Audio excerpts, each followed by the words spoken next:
Emma's fingers moved slowly, deliberately, palm out, thumb tucked, fingers folded down. She held the position for 3 heartbeats, praying someone would understand. The woman gripping her wrist thought she was just nervous. She had no idea Emma was screaming without making a sound. Then she saw him, a towering figure covered in ink, standing by the checkout line. Their eyes met across the crowded pharmacy. Marcus Kane's blood ran cold. He knew that signal. And now, with cameras recording and strangers everywhere, he had seconds to make an impossible choice. Walk away like everyone else, or risk everything for a child he'd never met. Some places feel safe just by existing.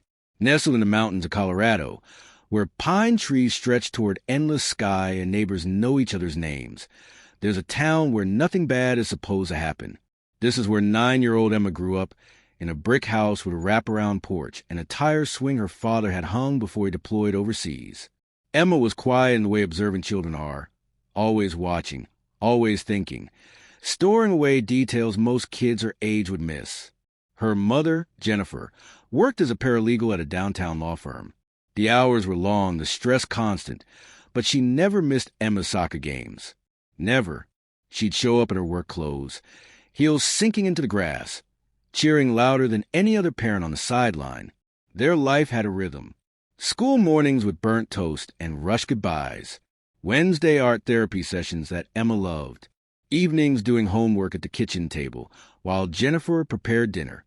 Weekends at the community center, where Emma took pottery classes and Jennifer caught up on case files in the cafe.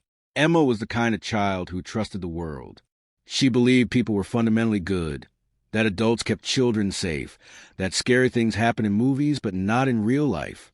Not here, not in their quiet mountain town, where everyone waved and doors stayed unlocked.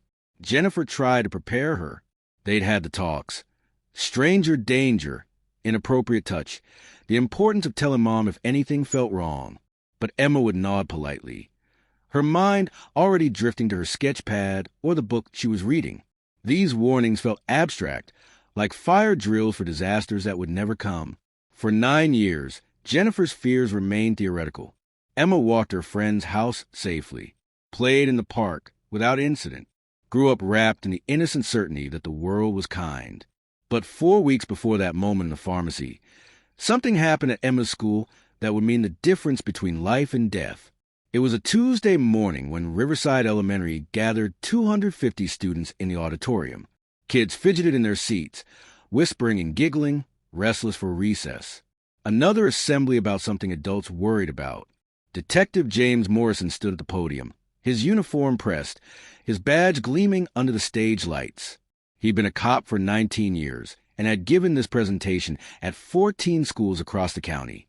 He could read a room, and he knew most of these children weren't listening. But he also knew that somewhere in this auditorium sat a child who would need what he was about to teach them. "How many of you have ever been scared but couldn't tell anyone?" he asked.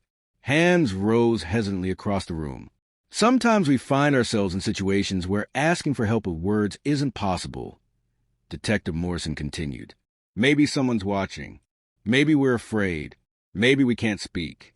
That's why this signal exists. He raised his hand, palm facing outward. Then slowly, deliberately, he tucked his thumb into his palm and folded his 4 fingers down over it, trapping the thumb. This is the signal for help. It was created so people could ask for assistance silently. If you're in a car with someone who scares you, you can flash this at a stoplight. If you're on a video call and something's wrong, you can use this. Anywhere, anytime. This signal tells people who recognize it that you're in danger. He made them practice. 250 small hands rising in the air, palms out, thumbs tucked, fingers folded. Some giggled, others concentrated hard, their faces serious. Emma sat in the 5th row, mimicking the gesture alongside her classmates. Her best friend Sophie whispered, "This is weird," and Emma smiled nervously. It felt silly, dramatic, like something from a spy movie. Mrs. Chun, their 4th grade teacher, called out from the side of the auditorium, "Everyone, pay attention. This could save your life someday."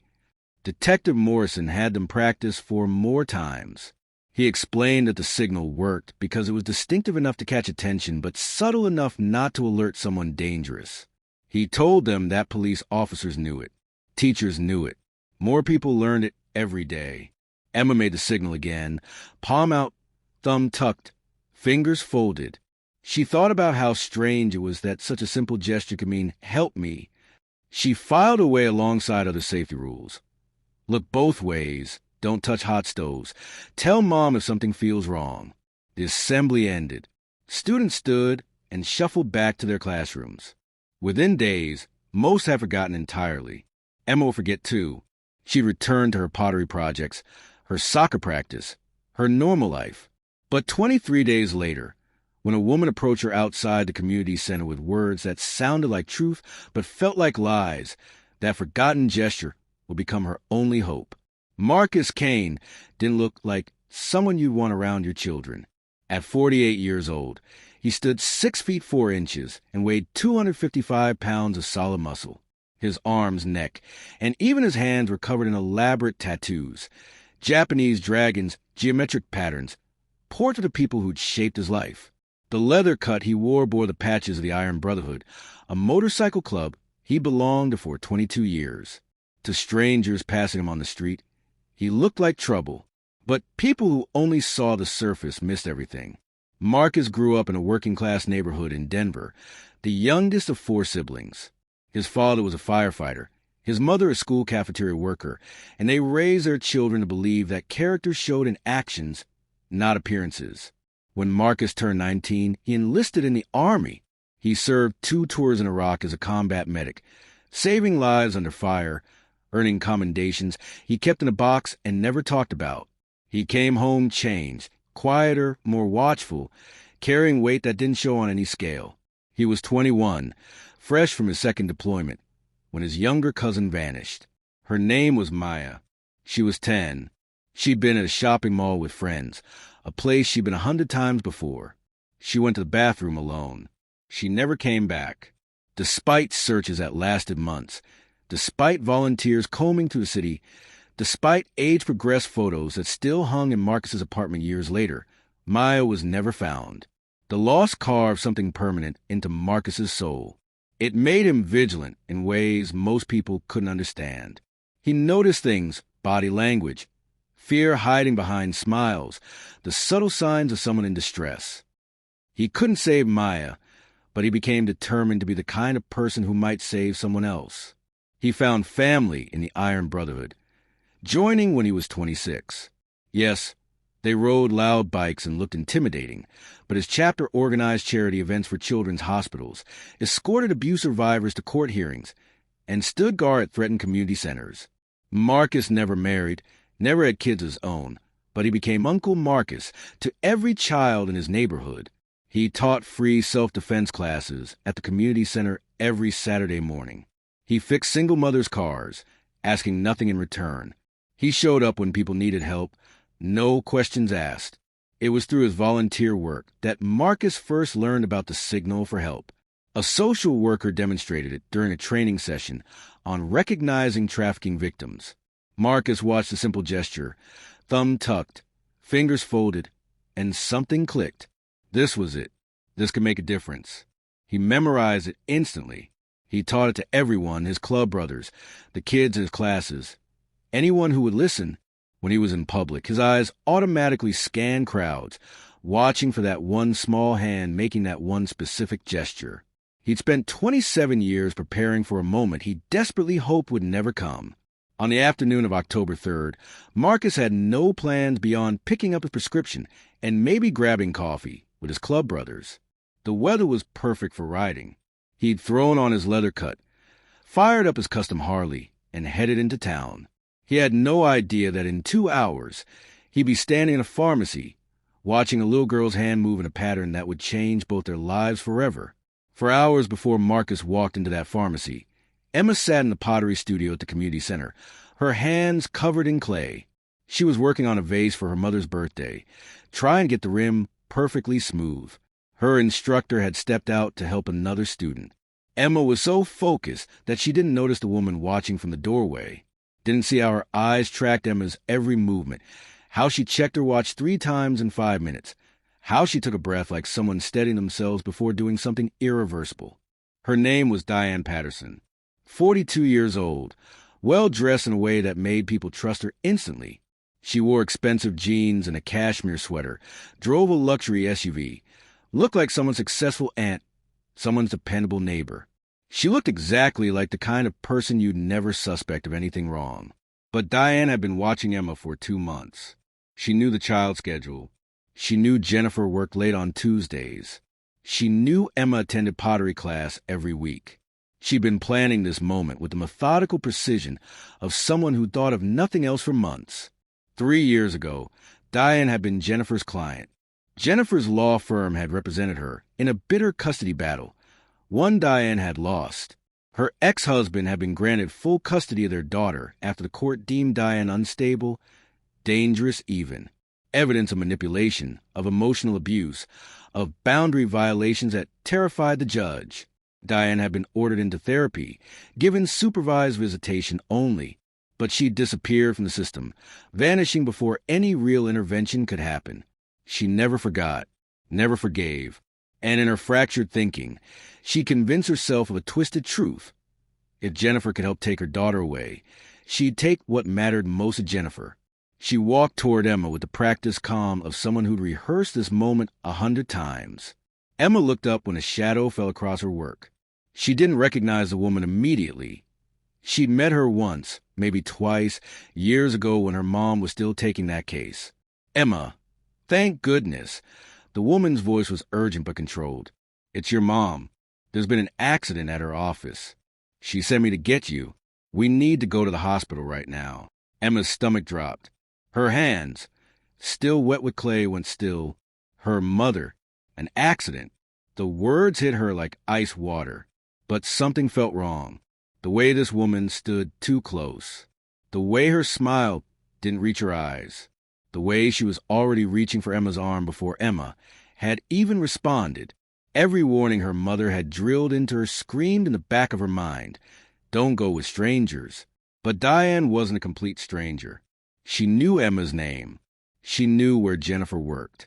She was describing Jennifer's car, the color of her briefcase, details that made her story feel true. Emma's eyes darted toward the instructor, still across the room helping another student. She's asking for you, Emma. She's scared. We need to go now. Diane's voice dropped lower, more intense. The urgency felt real. And Emma, who'd been raised to be kind and helpful, felt the weight of that urgency override her fear. Emma made a choice that thousands of children are taught to avoid. She went with her. But as Diane led her toward the exit, her hand firm on Emma's shoulder, Emma's hand slipped into her pocket. Her fingers found her phone. She couldn't look at the screen without Diane noticing, so she typed blind, muscle memory from texting her mom after school. She hit send just as they pushed through the community center doors. The message that appeared on Jennifer's phone 45 seconds later was barely coherent. Help calm CNTR. Jennifer was in a deposition when her phone buzzed. She almost ignored it. Her phone was supposed to be off, but something made her glance at the screen. 3 words glowed back at her. Help calm CNTR. Her heart stopped. She excused herself, her voice shaking, and tried calling Emma, straight to voicemail. She called again. Same result. The phone was off. Jennifer ran from the office, past confused colleagues, into the parking lot. She broke every traffic log into the community center, her mind spinning through nightmares, each worse than the last. The pottery instructor looked up when Jennifer burst through the doors. An expression on her face confirmed every fear. I'm so sorry. I thought she knew her. The woman said there was an emergency, that you'd sent her. Emma seemed uncertain, but she went. Jennifer's legs nearly gave out. What woman? What did she look like? The instructor described her. Designer clothes, blonde hair, friendly, professional.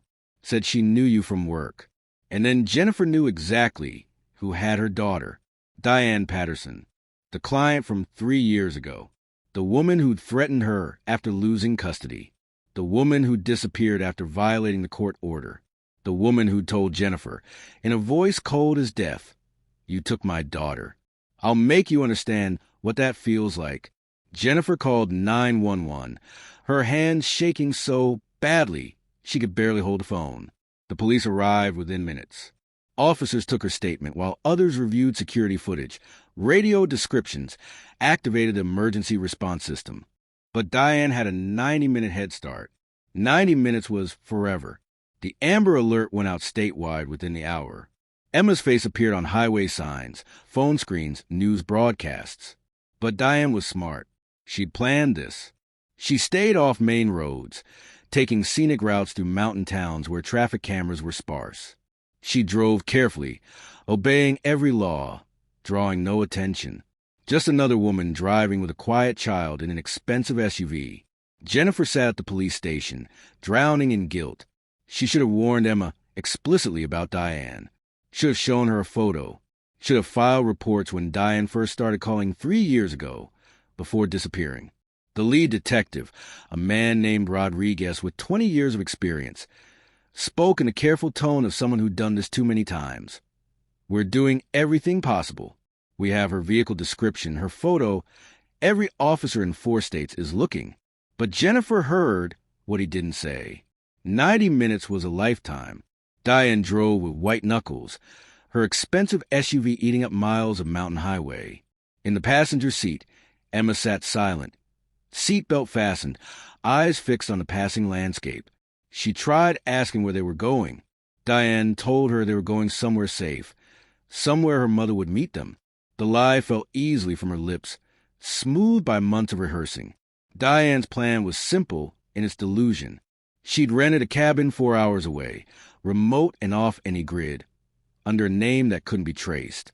She'd stocked it with everything they'd need for weeks.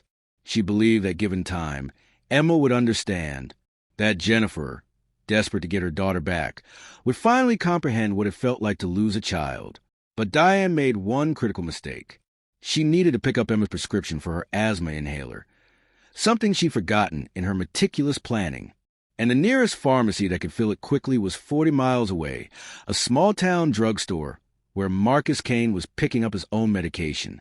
Marcus was waiting at the pharmacy counter, watching the pharmacist count pills, when they walked through the automatic doors. A woman and a child. At first glance, nothing unusual. Mother and daughter, probably running errands, except everything was wrong. Marcus's eyes, trained by military service and 2 decades of paying attention, cataloged the details instantly. The child's posture was rigid, shoulders drawn up tight like she was trying to disappear. Children with their parents move with ease. This child looked like she was walking on broken glass. The woman wasn't holding her hand. Her grip was on the child's shoulder, firm, controlling, the way you'd hold something that might bolt. The child's eyes were scanning, darting from face to face, searching desperately for something or someone. And the woman was sweating despite the pharmacy's aggressive air conditioning. Marcus set down his prescription bag.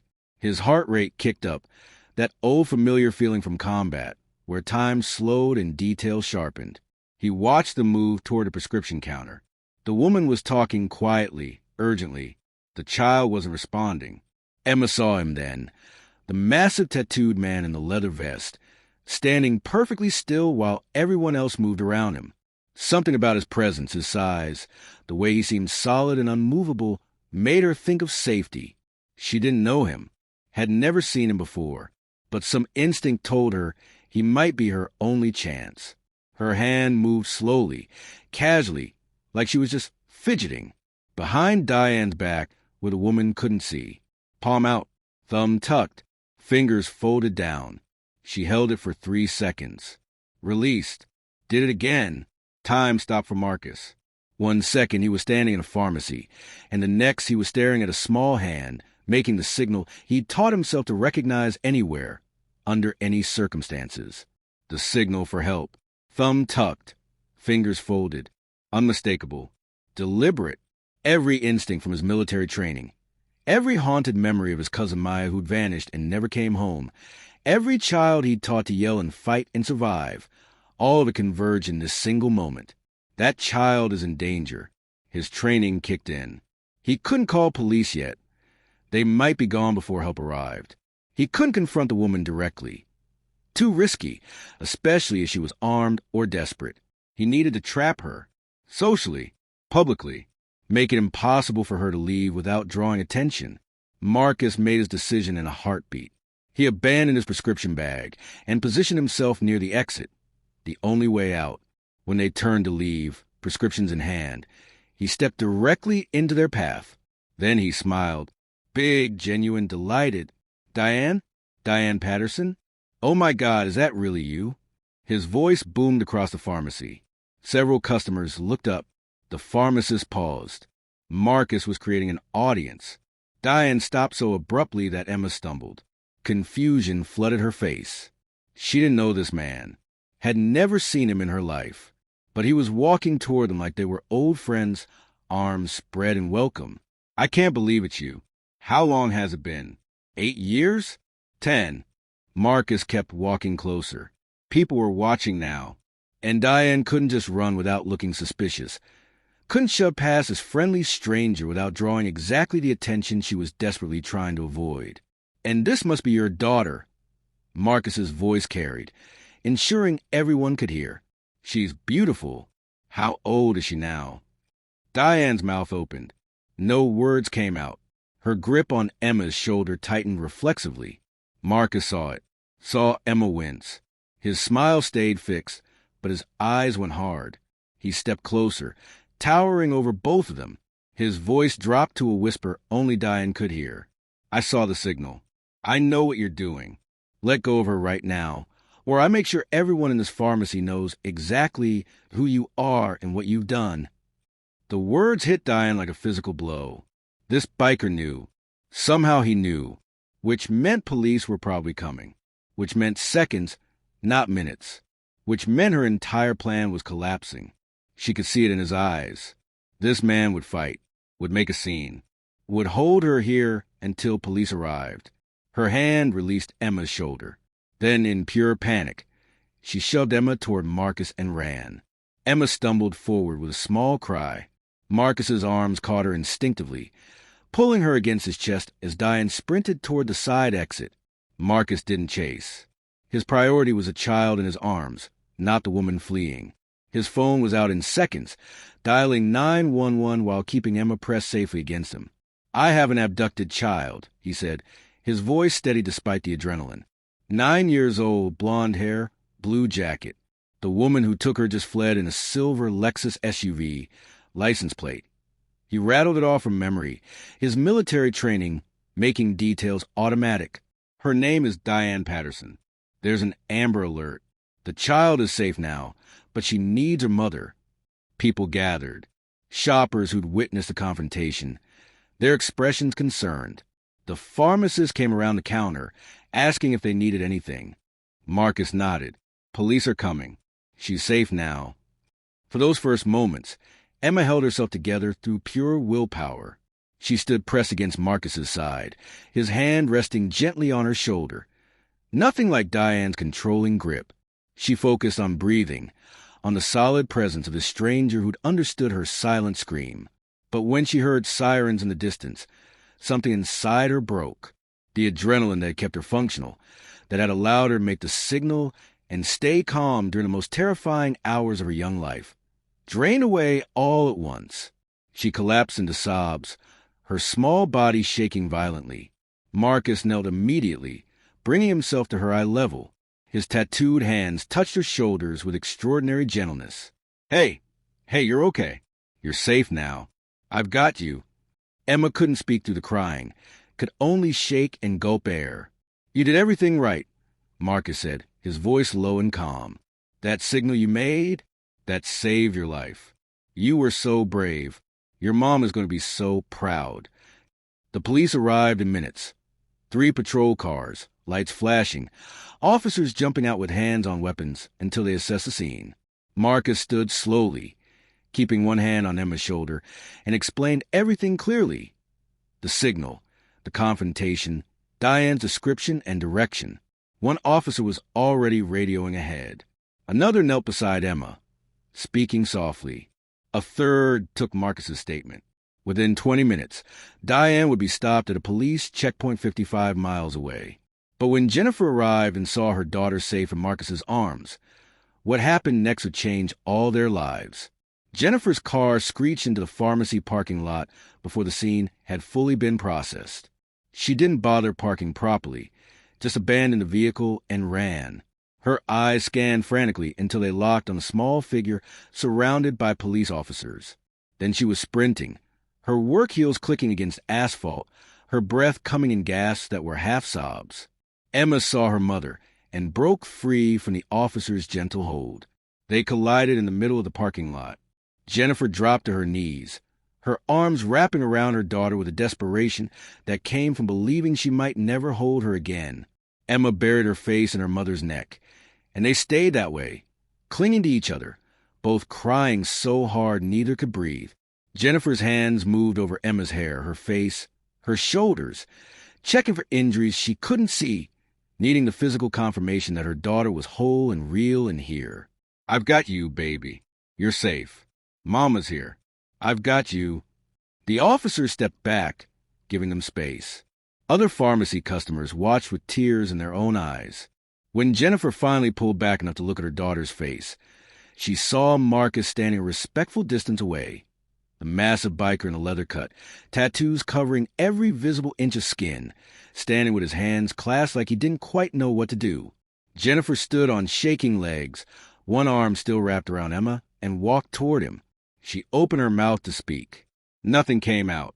How do you thank someone for giving you back everything that matters? She saved herself. Marcus said quietly, nodding toward Emma. She knew the signal. She was brave enough to use it. "I just happened to be there." But Jennifer was shaking her head, tears still streaming. "You didn't just happen to be there. You saw her. You acted. You brought my baby back to me." Marcus looked down at his boots, uncomfortable with the gratitude. Anyone would have done the same. Jennifer's expression said she knew that wasn't true, that most people would have looked away, doubted, convinced themselves it wasn't their business. She reached out and touched his arm. "I need your contact information. Please. You gave me my daughter back. I need you to know what that means." Something in her voice made Marcus nod and pull out his phone. Diane Patterson was arrested at a checkpoint 57 miles away. She didn't resist. When officers approached with weapons drawn, she simply raised her hands and stepped out. The fight had gone out of her. What investigators found in the following days painted a disturbing picture. Diane's apartment contained surveillance photos of Emma, detailed schedules, maps with routes marked. Her computer revealed months of planning, obsessive documentation, rental agreements for the cabin under a false name. The charges came swift. Kidnapping, child endangerment, stalking, violating the restraining order she'd ignored for 3 years. She was sentenced to 28 years in state prison, eligible for parole only after serving 85% of her sentence. Emma never had to testify. The pharmacy security footage, combined with Marcus's witness account and the evidence found in Diane's apartment, was overwhelming. The story spread. Local news first, then regional, then national. Schools across Colorado began incorporating the signal into their safety curriculums. Detective Morrison, who taught that assembly, received requests to train other officers. Marcus was interviewed by local news exactly once. He sat uncomfortably in his leather cut, answered questions briefly, and deflected every attempt to call him a hero. "The hero is that little girl," he told the reporter firmly. "She's the one who remembered. She's the one who was brave. I just paid attention." 6 months after that day in the pharmacy, Marcus's phone rang with a familiar number.